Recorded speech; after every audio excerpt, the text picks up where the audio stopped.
Quora is a website where questions are asked, answered, edited, and organized by its community of users. It's a website where you can claim yourself as another person with another personality and lifestyle under the safety of anonymity. This website may be useful to many users since it contains answers to many questions, but at the same time, this website might be disturbing to some people. Here we have two true disturbing stories of Quora.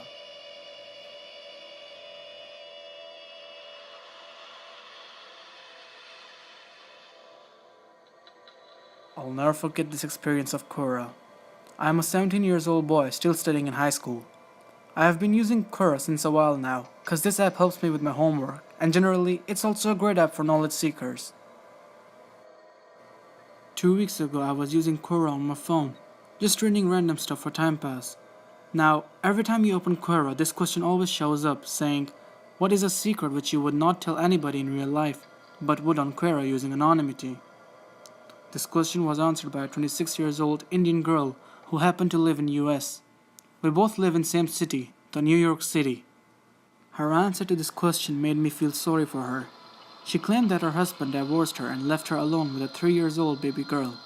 She even said that she wanted to commit suicide. This made me curious to help her.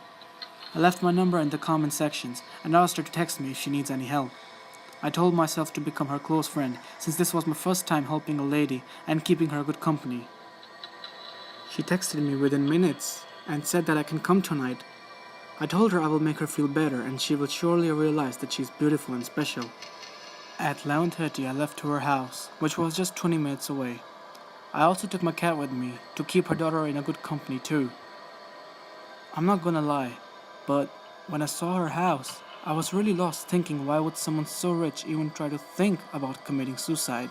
Cause literally every corner of her house was so furnished and fascinating. She answered the door and called me in. Indeed, she was an Indian girl, but her accent was just American, which means she must have been living here since a long time. It did not even feel like I was talking to an Indian girl. We sat in the living room and she offered me some drinks, which I refused because I don't drink. She started to convince me to at least try it and that it will make me feel relaxed. Luckily, my cat jumped over the table and started drinking it, which gave me a great excuse to avoid it. Even though it's really cute to see a cat drinking, but it did not look like she was happy to see that. She was no longer smiling and was just staring at my cat with anger. I don't know why she got so upset and what was going through her mind like that. I started talking to her just to let the conversation keep going.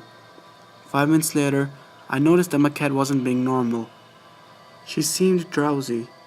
That's not really how drunk she was supposed to get. She even fell a deep sleep after that. But I did not really care though. We still kept talking and I was trying to convince her that she was so beautiful and she deserves to live. After a little chit chat, I asked her where her 3 years old daughter was. That is when I began to sense awkwardness. She went quiet for like 10 seconds and then she said that she left her daughter at a friend's house. I was just wondering why would she leave her daughter at some friend's house for late night. Then we heard some noises of like two men talking to each other. She said it was coming from her neighbor's house, but I knew she was lying since all neighbors' houses were long distance away. Then we heard heavy footsteps. This time I noticed where it came from. The noises were coming from the basement downstairs. That is when I saw her face, and she was just staring at me. I asked her if she was okay, but she did not answer the question. She ignored my question and asked me to walk downstairs in the basement and fix a drawer for her. I looked on the basement door, and I was just thinking what I have gotten myself into. I knew she was just messing around, and she was neither a mother or divorced, and there were 2 or more men in the house waiting for me in the basement. I told her I was fine with that. I just carried my cat, and I told her that I will leave my cat on the car so she can sleep peacefully, and I'll just go get the tools from my car. And so I left outside. When I was out, I looked at the window while I was getting in my car, and there they were, some men staring at me from the same house. I soon drove away and told myself to never go back. On my way back, she started calling me, but of course, why would I answer her call? Instead, I added her number to rejected list. When I got home, I texted her not to call me or text me anymore, or else I would give her number to the cops, and they will deal with her. She never replied. Then 2 days later, I blocked her from my texting app as well. And yes, now finally, I'm happy that I made it out safely that day. But still, I can't forget the first time when I tried to help someone, but they planned to hurt me back.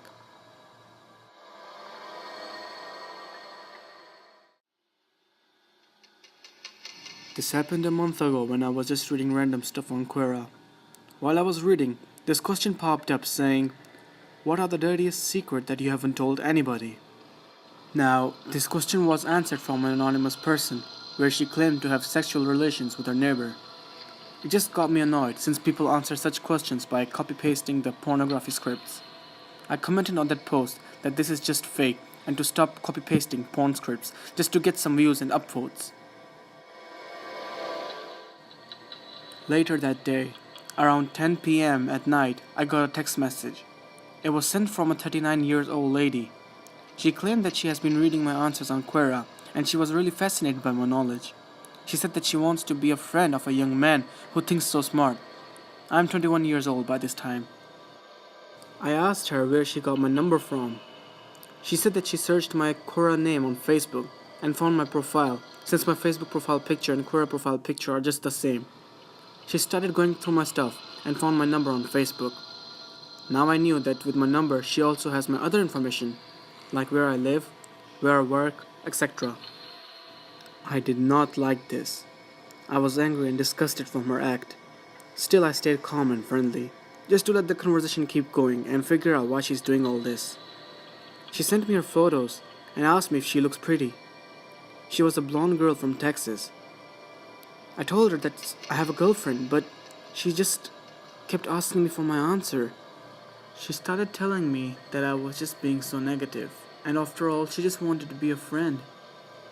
I ignored her message by looking at it but not replying back. Then 5 minutes later, she started calling me. I answered her call and asked her why she called. Honestly, I did not really want to answer her call. The only reason I answered her call was just because I was curious to know if it was really her. She said that I did not respond to her, so she just wanted to make sure if I was okay. She was calling me with the nicest words like sweetie, darling, and many more. She even started asking me to come over her place. I told her that this was not a good idea. But she told me everything is gonna be fine. It's just a small meeting where she wants to get to know me more. And if she feels like I'm really smart, then she might give me an offer to work with her with a really good amount of salary. This really got me, and I was so ready to meet her now. She sent me her location while we were still talking on phone. I checked it out and realized that she lived close to my office. 4 hours later, I would be leaving for my office anyway, so I decided to get dressed and ready for my office and will just go to her place for about 3 hours until it will be time to work. I told her I would be leaving soon, and I left home at 11:30. I got to her place and she allowed me in. She asked me about plans later and we had a little chit chat. Then she started talking about Quora. She spoke about that comment of mine telling the person to stop saying bullshit from porno scripts. That is when I realized it was her. A blonde 39 years old divorced lady living by herself as she claimed on her story. I was shocked. I did not know what to say now. She told me that it was scripted from a porn site, but she wasn't happy to see my comment. Then the word she said after still haunts me. She moved her hands beneath the sofa, staring dead into my eyes. She said, "Too bad you do not like my story. Hope you will like what we do here now." Then I saw her pulling out a large knife from beneath the sofa. At this point, I knew I need to get out of here as soon as possible. Suddenly, she started screaming, and she ran towards me. I grabbed her hand and bited her right here hard enough to get her weak. Then I pushed her away to see her fall. While she was screaming out of pain, I ran outside and drove away as soon as possible. When I left to work, she started calling me obviously, but why would I answer her call? I blocked her number once I got in the office. and I was happy that I made it out safe. I still use Quora, but only for knowledge purpose, just like others do. And I suggest everyone never to talk to someone from Quora who's either texting you using your Facebook account or any other social media.